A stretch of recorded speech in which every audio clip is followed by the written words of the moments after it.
Good morning, students. We'll come to the last topic of this chapter, self-help groups for the poor. See, poor households are still dependent on informal sources of credit. Banks are not present everywhere in rural India. That's why, see, getting a loan from a bank is much more difficult than taking a loan from informal sources. As we saw earlier, bank loans require proper documents and collateral. Okay, absence of collateral is one of the major reasons which prevents the poor from getting bank loans. Informal lenders such as money lenders on the other end know the borrowers personally and hence are often willing to give loan without collateral. The borrowers can, if necessary, approach the money lenders even without repaying their earlier loans. However, the money lenders charge very high rates of interest, keep no records of the transactions, and harass the poor borrowers. So, giving collateral is very difficult for many poor borrowers. So, means giving something to keep as an when bank give you a loan, they may ask any property, documents of your property or gold or something like that. So that's when these things are not there, so it is difficult for the poor people to get loans from the banks. But the non informal lenders as money lenders, they don't ask any such formalities or any documents. They simply give money but take charge high interest. See, in recent years people have tried out some new ways of providing loans to the poor. The idea is to organize rural poor, in particular women, into small self-help groups, okay, and pool their savings, okay, bringing together the poor households or poor women of rural areas and collecting the money what they are having. A typical SHG has 15-20 members, okay, usually belonging to one neighborhood, who meet and save regularly. Savings per member varies from rupees 25 to rupees 100 or more, depending on the availability of the people to save. So, large amount when it's a formal bank or bank going into a bank and see depositing 25 rupees 100 rupees very difficult. So in this self-help groups is they can deposit or put money as low as 25 rupees or 10 rupees.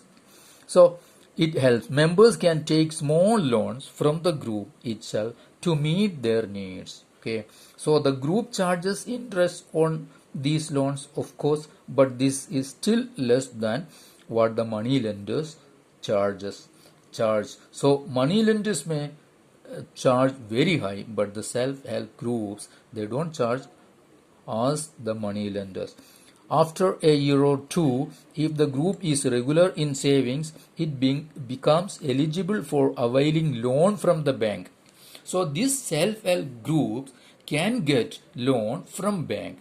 They themselves is not giving the loan to the poor members, but they deposit their money in a bank and availing loans from the bank. Loan is sanctioned in the name of the group and is meant to create self-employment opportunities for the members. Okay, so the bank is giving the loan credit to the group in the name of that self-help group, not to the single member or not to a particular member. Okay, so for instance, then this loan, this can be used for self-employment opportunities. For example, small loans are provided to the members for releasing mortgaged land, for meeting working capital needs, buying seeds and fertilizers, raw materials like bamboo and cloth, for housing materials, for acquiring assets like sewing machine, handlooms, cattle, etc. For every needs, these self-help group give loans, that is actually getting from the bank. Now most of the important decisions regarding the savings and loan activities are taken by the group members. So the self-help group, the members may be there, all these members together take decisions. The group decides as regards the loans to be granted, the purpose, amount, interest to be charged, repayment schedule, etc. All these decisions are taken by the group.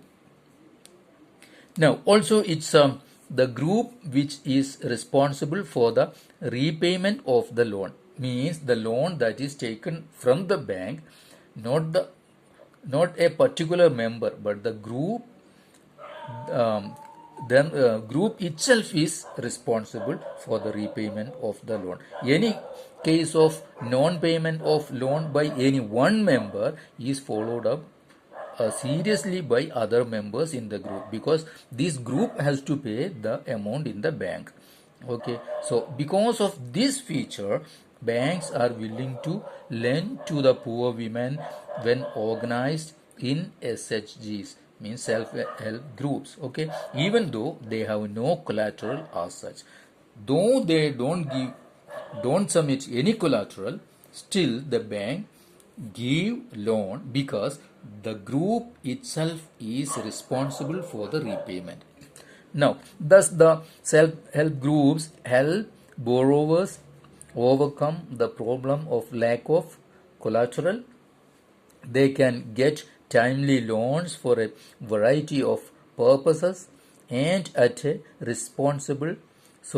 reasonable interest rate. Okay, we know that the landless laborers, they don't have any collateral to give submit in the bank, so that's why the very poor, the lowest strata of people, they are not getting any formal credits. So the self-help group can help such people, and the self-help groups are working among such poor people. Moreover, self-help groups are the building blocks of organization of the rural poor. Not only does it help women to become financially self-reliant, the regular meeting of the group provide a platform to discuss and act on a variety of social issues such as health, nutrition, domestic violence, etc. So it's a platform. This self-help group is a platform for the poor women.